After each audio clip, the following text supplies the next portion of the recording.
Hello everyone, my name is Zenitsu and I'm back with another Digimon deck profile video. So today I'm going to be taking a look at BT07, and BT07 offers us lots of new and powerful cards to build and iterate on some new and existing decks. And today's deck I'm going to be taking a look at is going to be the Agumon Bond of Bravery deck. So the Bond of Bravery deck is still a relatively strong deck just because it's a very fast low to the ground deck that can deal lots of damage relatively quickly, and with the lack of blockers in the format, just because there's so much removal and it's so easy to get rid of them, it makes this type of a deck even stronger than it was before, allowing us to, well, make our damage a little bit more consistent. And then on top of that, we have multiple different ways to tech the deck, depending on the direction you want to take, to be able to utilize various other sub-packages to do various powerful things, like incorporating more hybrids as an example. So without further ado, onto the deck profile. Starting off with the Digitama, I'm kind of going back and forth on what I want, whether I want draw or I want the DP. I'm going to be choosing the DP, so that means I'm only going to be running one copy of Koromon,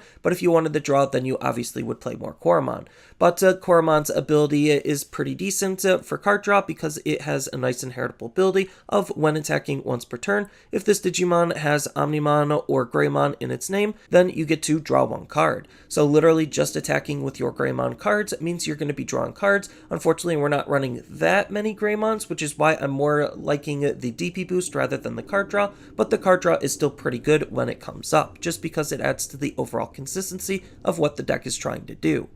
And then as far as the main Digitama, I'm going to be running 4 copies of DemiMeramon. If you wanted to, this could also be 4 copies of Koromon. It doesn't really matter as long as you're just trying to DP boost your Digimon. I like DemiMeramon because we're going to be attacking the opponent's security more often than not, making this a little bit easier to trigger, but because we're already playing lots of Tamers, Koromon from BT07 could also be a really good Digitama to use. Next, on to the rookies, I'm going to be running 2 copies of Agumon. So this is the BT01 version of Agumon, and this Agumon is going to try to help dig out our Tamers, which are super important to how the deck wants to be played. So we get to reveal the top 5 cards of our deck and add 1 Tamer card among them into our hand, and then place the rest onto the bottom. The cool thing about this card is it could be any color Tamer, so if you are running an off package or off color Tamer, then this could also help dig those out as well, making this just a really good way to try to search out our Tamers.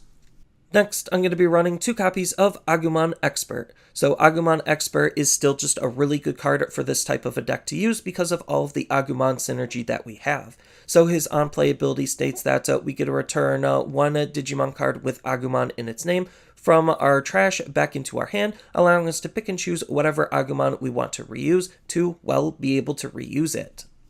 Next, I'm going to be running 4 copies of Agumon. So this is the BT06 version of Agumon, and this Agumon is what's making our Bond of Bravery so strong. So what this card is doing is he has a nice passive ability for when he's just chilling on the field, where during all turns but once per turn, when you play a Tamer with Tai Kamiya in its name, then you get to gain 1 memory, so it makes playing our Tamers even more efficient than they normally would be as long as they're Tai Tamers. And then on top of that, what we're really trying to use this card for is his inheritable ability to be paired up with Bond of Bravery, because his inheritable ability states that during your turn, while this Digimon is an Agumon Bond of Bravery, then it gains security attack +1, allowing our Bond of Bravery to punch and hit even harder than he normally would. Next, I'm going to be running 4 copies of Agumon. So this is the Classic Collection version of Agumon, and this Agumon is also going to help try to dig out our Tamers. So what this card is doing is he has the nice inheritable ability of, when attacking once per turn, reveal the top 3 cards of your deck and add 1 Tamer card or 1 Digimon with Agumon in its name from among them into your hand, and then the rest go to the bottom. So not only is it helping, again, dig out our Tamers of any color, but it's also helping dig out our Agumon-based cards, which we're running lots of different Agumons, and the cool thing is this could even hit our Agumon Bond of Bravery and our Agumon Expert because it's just stating Agumon in its name, rather than just Agumon specifically. And then the last rookie of the deck is going to be 4 copies of Agumon. So this is the Gallantmon starter version of Agumon, and this Agumon is really good at DP boosting our Digimon. So he has this nice inheritable ability of, when attacking, when this Digimon attacks a player, it gets plus 2000 DP for the turn. So this is basically the same effect that we just saw off of our DemiMeramon. So stacking those abilities means that our higher levels are going to be gaining plus 3000 when they're going to be swinging with that stack, making it just a really sizable boost to ensure that our Digimon are going to be more aggressive and live through the opponent's security checks more often than not. Next, on to the level 4s, I'm going to be running 2 copies of Agunimon. So Agunimon is just the Dex hybrid because we could easily break the opponent's security relatively quickly. So we could use the fact that we have a hybrid to Digivolve on top of our Tamers because we're already running lots of Tamers to be able to swing for game with Agunimon, making him just a really good card to use to apply additional pressure and try to squeeze in some wins. Next, I'm going to be running 4 copies of Greymon. So this is the promo version of Greymon, and this card is what's allowing the deck to be as aggressive as it possibly can be. So he has this nice ability native to him, where during your turn, while this Digimon has an Agumon in its Digivolution source, then it gains security attack +1. So the dream stack is going to be this Greymon with the starter deck Agumon with the DemiMeramon, so that way we could swing for 8002 checks as early as a level 4 to apply lots of early game pressure onto the opponent. And then the last champion of the deck is going to be 4 copies of SkullGreymon. So this is the Gallantmon starter version of SkullGreymon, and this card is pretty good because, well, he's a security Digimon with a solid on-play ability to pair up with his security ability. So his security ability allows him to be played for free at the end of the security battle, so just free value is good value, especially if they're going to try to hit into us. Then they could pop it and proc the SkullGreymon, and his on-play ability is pretty good at trying to deal with the opponent's smaller Digimon, with the on-play ability to delete one of the opponent's Digimon with 4000 DP or less. So even without the security ability, the on-play ability is still pretty good at trying to mitigate and control the field, and if it does come out of the security, then that's just the icing on the cake. And then the only level 5 of the deck I'm going to be running is going to be 3 copies of SkullGreymon. So this is the classic collection of SkullGreymon, and even though, yes, this is a purple card, we could use it in red just because it could Digivolve off of red level 4s. So we have already that usability to just be able to use our level 4s that don't have abilities, or once their abilities are done, Digivolve them up into SkullGreymon to continue the pressure and to have some extra card draws because of that Digivolution. But what's making this card so good is the fact that he has a security attack +1 ability, so he's just naturally going to punch for 2 checks, and with our DP boosting, we can make him even stronger than the 8000 he already is at. But unfortunately, we are going to be losing the card, despite the fact that he's going to have some increased DP, or could have increased DP, because of his end attack ability, we have to delete this Digimon. So after all of the checks are said and done, if he lives through all of them, then he's going to be deleting himself and getting himself off the field, triggering his on-delete ability, where we get to play 1 Agumon from our trash suspended without paying its memory cost. So getting a free Agumon just for this card being deleted is pretty good. It has to be just an Agumon, it can't be anything else, so we can't use our Agubond of Bravery or our Agumon Expert with it because, well, those aren't just Agumons. But the fact that we could still grab an Agumon back is really, really nice, just because it's keeping a body on field and allowing us to reuse those bodies in some various different ways. And the fact that we get to keep a body on the field just makes SkullGreymon a really good card to use on top of his overall aggression.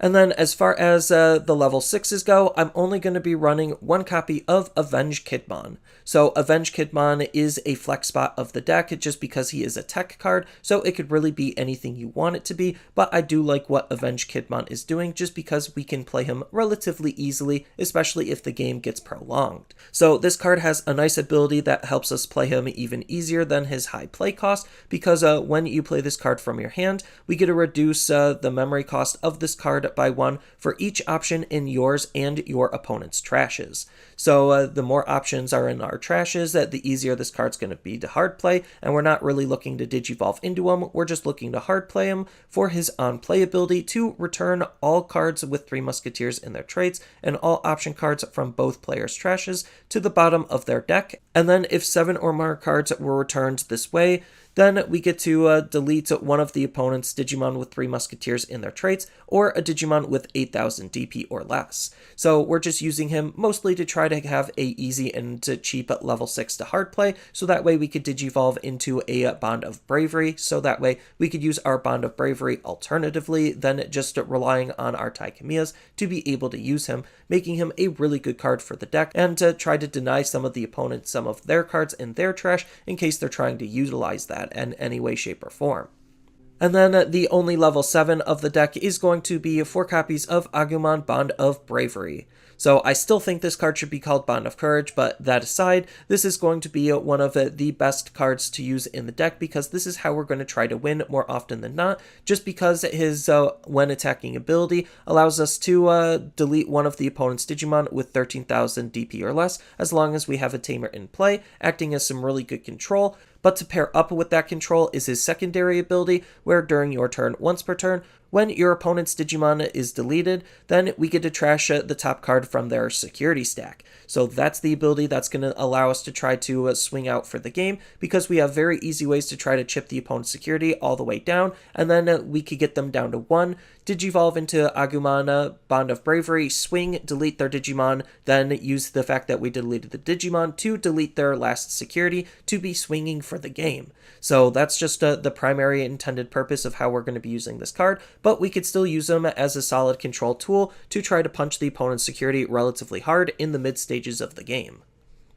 Next, on to the options, I'm going to be running 2 copies of Gaia Force. So Gaia Force is not as good as it once was, but it's still a pretty solid card because it's one of the best removal cards that we have to be playing around with. So just the ability to delete the opponent's Digimon outright is really threatening, especially with the security ability to activate its main, acting as a really good security threat in a format where there's not a whole lot of security threats, makes this, well, a really decent card to think about using because the opponent might not be anticipating that, and they might accidentally play into it. Plus, if we do just need to use this card to get rid of a body that's larger than anything we could remove, then it's in the deck to act as that emergency button to get rid of that card. Next, I'm going to be running 2 copies of Lightning Joust. So Lightning Joust is going to be a DP booster for the deck just because we want to try to make our Digimon as strong and hit as hard as they possibly can. So the ability to give whatever Digimon we're putting this on 2000 DP is really good, but it also has the upside where if the number of cards in our security stack is less than the opponent's, which we could deal damage to ourselves thanks to our Bond of Bravery and Taikamia play, then we could have the Digimon gain security attack +1 as well. So this is a really good card, just allowing our Digimon to aggress even easier and to deal more possible damage to the opponent with the security ability of adding itself to our hand, so we could figure out when and how is the best time to use this card. And then the last option of the deck is going to be 3 copies of Atomic Blaster. So Atomic Blaster is one of the more cheaper and efficient removal cards that we have access to, and this card is really good because it can also hit and delete multiple different targets, which is a little bit unique to a lot of removal cards. So what this card is doing more specifically is it has the main ability to choose any number of the opponent's Digimon whose DP adds up to a total of 8,000 or less and delete them. So if the opponent just has a field full of rookies, then we could use Atomic Blaster to delete 2 or possibly 3 of those rookies, depending on their DP, or any of their level 4s in some rookies. It's just good at hitting multiple targets, making it very threatening for the opponent, and the fact that it only costs 5 makes it a rather efficient removal card to be using as well. And then we could also play this card for free if it pops out of our security, acting as another really solid security threat because its security ability activates its main as well. And then lastly, onto the Tamers, I'm going to be running 2 copies of Marcus Damon. So Marcus is going to be the deck's dedicated memory fixing Tamer, so if our memory is ever less than 3, he'll just always hard set us to 3, so that way we can try to play our cards as efficiently as we possibly can. And then on top of that, he also has a nice upside to synergize with our Greymons, because, well, we're already running some Greymons, where during your turn, when one of your Digimon with Greymon in its name attacks, then we get to suspend this Tamer to gain a memory, so that way we could try to make some relatively powerful follow-up plays with.